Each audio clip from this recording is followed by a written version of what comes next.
السلام عليكم ورحمة الله وبركاته. الحمد لله والسلام على عباده الذين اصطفى. اللهم صل وسلم على نبينا محمد صلى الله عليه وسلم. أما بعد، حضرات زکوٰۃ کے احکام و مسائل آپ کے سامنے اختصار کے ساتھ بیان کی جا رہی ہے۔ پچھلی چند نشستوں میں مدفون خزانہ کی زکوٰۃ کے متعلق چند باتیں احادیث کی روشنی میں آپ کے سامنے بیان کی جا رہی ہیں۔ اسی موضوع کے اور اسی ٹاپک کے مد نظر ایک واقعہ جو کہ کافی مشہور ہے، شاید آپ پہلے بھی سن چکے ہوں گے، کہ یہ دو ایسے شخص کے متعلق ہے جس کے متعلق نبی کریم صلی اللہ علیہ وسلم خود بیان کر رہے ہیں۔ حضرت ابو ہریرہ رضی اللہ تعالیٰ عنہ اس حدیث کے راوی ہیں۔ وہ بیان کرتے ہیں کہ نبی کریم صلی اللہ علیہ وسلم نے آپ ہمیں بتا رہے تھے کہ تم سے پہلے لوگوں میں سے ایک شخص ایسا گزرا ہے جس نے کسی سے زمین خریدی تھی۔ جب اس نے زمین خریدی تو مکان بنانے کے لیے اس نے جب کھدائی شروع کی تو اس کے نیچے سے ایک سونے سے بڑا مٹکا اس کو مل گیا۔ کیسے ایماندار لوگ تھے اور کیسے اللہ کا خوف کرنے والے لوگ تھے۔ تو نبی کریم صلی اللہ علیہ وسلم فرماتے ہیں کہ اس شخص نے جب یہ دیکھا کہ یہ مٹکا سونے سے بڑا ہے تو وہ اس شخص کے پاس چلا گیا جس سے اس نے زمین خریدی تھی۔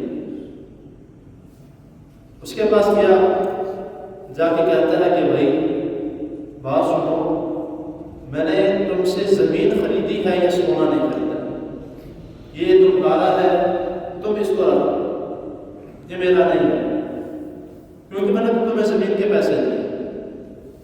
اب وہ شخص اس کی ایمانداری چیک کرے۔ نبی کریم صلی اللہ علیہ وسلم فرماتے ہیں کہ وہ شخص جس نے زمین اس کو دی ہے تو وہ کہتا ہے کہ میں نے تمہیں زمین دی ہے، اس میں سے کچھ بھی نکلا تھا وہ تمہارا ہی ہے، یہ سونا میرا نہیں، تم رکھ لو۔ کافی دیر اس بات کے معاملے میں دونوں میں بحث چلتی رہی۔ وہ کہتا ہے تم رکھ لو، وہ کہتا ہے تم رکھ لو۔ اگر آج کے دور کے مطابق یہ معذرت کے ساتھ اگر سوچا جائے، اللہ ماشاء اللہ لوگ ایماندار ہیں آپ بھی، لیکن اگر سوچا جائے تو شاید ہم یہ کہتے ہیں کہ ہماری لاٹری لگ گئی، چھوڑو اسی میں جو ہے وہ میرا گھر بن جائے گا، مجھے مزید پیسے لگانے کی ضرورت نہیں پڑے گی۔ خیر، نبی کریم صلی اللہ علیہ وسلم بتا رہے ہیں، حضرت ابو ہریرہ رضی اللہ تعالیٰ عنہ راوی ہیں، آگے وہ بیان کر رہے ہیں کہ رسول اللہ صلی اللہ علیہ وسلم فرمایا کہ وہ دونوں شخص ایک تیسرے کے پاس چلے گئے کہ کسی اور سے فیصلہ کرواتے ہیں کہ یہ سونا کون رکھے گا۔ کسی تیسرے کے پاس گئے، اس نے دونوں سے پوچھا کہ مجھے یہ بتاؤ کہ تمہاری اولادیں ہیں؟ ایک نے کہا کہ میرا بیٹا ہے، دوسرے نے کہا میری بیٹی ہے۔ کہا کہ چلو یہ تو بہتر ہے، نہ تم نے لینا ہے نہ تم نے لینا ہے، تو دونوں بچوں کی آپس میں شادی کر دو، تو یہ سونا جو ہے وہ اس جگہ پر لگا، اس میں سے کچھ تم خرچ کر دو اور کچھ صدقہ زکوٰۃ دے دو۔ تو یہاں پر وہ یہ بھی کہہ سکتے تھے کہ آدھا آدھا کر دو، وہ یہ بھی کہہ سکتے تھے کہ چلو کچھ تم رکھ لو کچھ تم رکھ لو، یا شاید اگر میں تھوڑی سی شادی کے متعلق بات کروں تو شاید وہ یہ بھی کہہ سکتا تھا کہ میری ذات کا نہیں ہے، وہ شاید یہ بھی کہہ سکتا تھا کہ مجھے پتہ نہیں ہے کون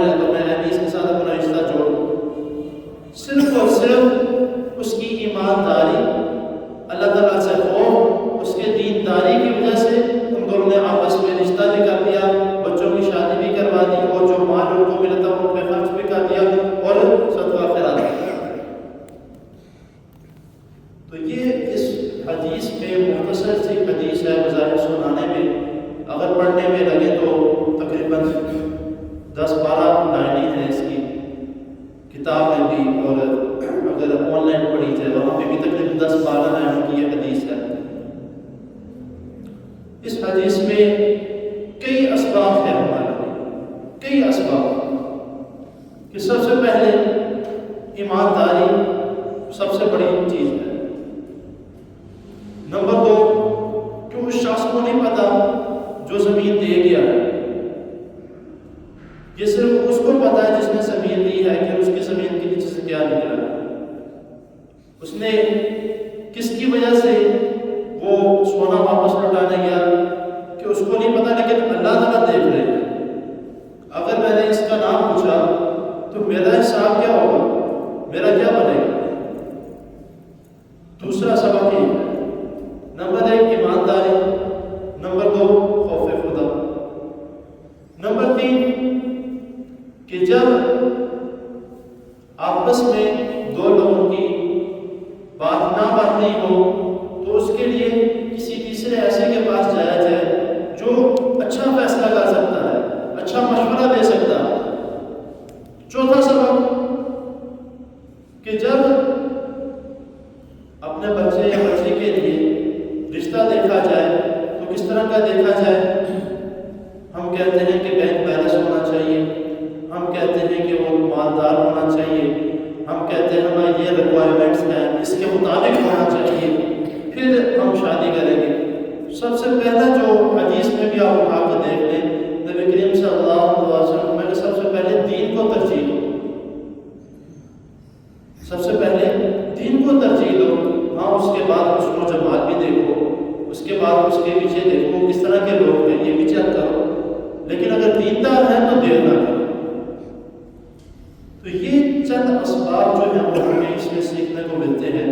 ابھی چند روز پہلے ہی ایک بھائی یہاں پہ آئے تھے، تو نماز کے بعد درس کے بعد میرے پاس آیا کہ مجھے کہتے ہیں کہ مجھے اپنی سسٹر کے لیے رشتہ چاہیے۔ تو آپ کے پاس اکثر لوگ آتے ہوں گے اس طرح کی ریکویسٹ لے کر کہ کوئی اچھا رشتہ ملا یا کسی نے آپ سے بات کی تو بتائیے گا۔ تو میں نے اس سے پوچھا کہ آپ چاہتے کیا ہے؟ ظاہر سی بات ہے جتنا بندہ مرضی دیندار ہو لیکن کوئی نہ کوئی اس کے دماغ میں یہ بات ہوتی ہے کہ میں اس طرح کے گھر میں شادی کروں گا، اس طرح کے گھر۔ تو وہ کہتا ہے کہ مجھے پڑھے لکھے رشتہ چاہیے، پڑھا لکھا لڑکا چاہیے، میری بہن پڑھی لکھی ہے تو پڑھا لکھا ہی چاہیے۔ تو میں نے اس کو بتایا کہ میرے پاس ایک رشتہ ہے، اتنا پڑھا لکھا نہیں ہے لیکن دین کے معاملے میں وہ تقریباً چند مہینوں تک عالم بننے ہی والا۔ تو میرے حساب سے اگر آپ دین کو زیادہ ترجیح دیں تو زیادہ بہتر ہے۔ تو وہ کہتے ہیں کہ بات آپ کی بھی ٹھیک ہے، دین کو ترجیح دینی چاہیے، لیکن آج کل کے دور کے مطابق دنیا کو زیادہ ترجیح دینی چاہیے۔ میں سمجھ گیا تو میں نے کہا چلے ان شاء اللہ تعالیٰ میں کوشش کروں گا۔ تو یہ ہمارے ذہن میں جو یہ بات بیٹھ چکی ہے کہ دین سے زیادہ دنیا بہتر ہے، تو اس سے ہمیں بچنا چاہیے، کیونکہ یہ دنیا کی محبت اور صرف دنیا کو ترجیح دینے کے متعلق جو بات ہے یہ بہت ہی خطرناک ہے۔ اللہ تعالیٰ کا جو دعا ہے اللہ تعالیٰ ہمیں جو سنا ہے اس کو سمجھنے کی، اس پر عمل کرنے کی توفیق عطا فرمائے۔